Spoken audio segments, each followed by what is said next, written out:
আসসালামু আলাইকুম গাইস। এই যে দেখেন আকাশ আমাদের রপ্ত থেকে ছাদের উপরে এখন আছে বর্তমানে। দেখেন আকাশে কি সুন্দর দৃশ্য। এখন সূর্য অলরেডি ডুবে যেতেছে, যার কারণে আকাশে এরকম নীল হলুদ যেমন আগুন আকাশে এরকম দেখা যাইতেছে।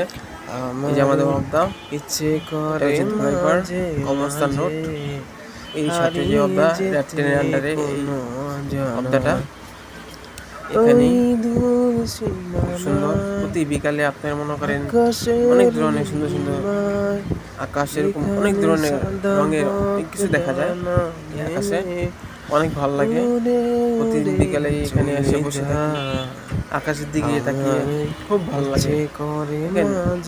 এই আকাশ, মাটি, জমি, নদী কত কিছু আল্লাহ তৈরি করছে, কি সুন্দর সিস্টেম। আমরা সবাই একটা চিন্তা করি, এই যে দুনিয়াতে আমরা আছি কেমনে কি করতেছি, সবই তো আল্লাহ, যার অনেক গুনাহ করতেছি, সব করতেছি, সব আমরা ঠিক হইতেছি। আল্লাহ চাইলে কত কিছু করতে পারে।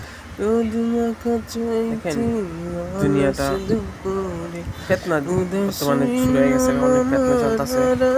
তোমার চেষ্টা করবেন এই ফিতনা থেকে নিজেকে বাঁচার জন্য। বিশেষ কালিমা পড়বেন, দোয়া পাঠ করবেন, তারপর শয়তান ফিতনা এসব থেকে বেঁচে থাকা যায়।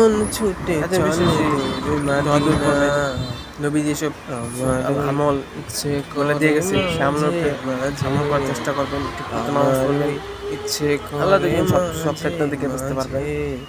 অনেক ফিতনা এখন দুনিয়াতে শুরু হয়ে গেছে, ফিতনা বাঁচার জন্য যা যা করার দেখা তাই করবেন। চিন্তা করবেন মরার আগে যে ইমানদার হইয়া নেককার বান্দা মৃত্যুবরণ করতে পারে, এই সেই মৃত্যুবরণ করার তৌফিক দান করে আল্লাহ, যে মানুষ সেই মৃত্যুবরণ কালিমা পড়তে পারবে।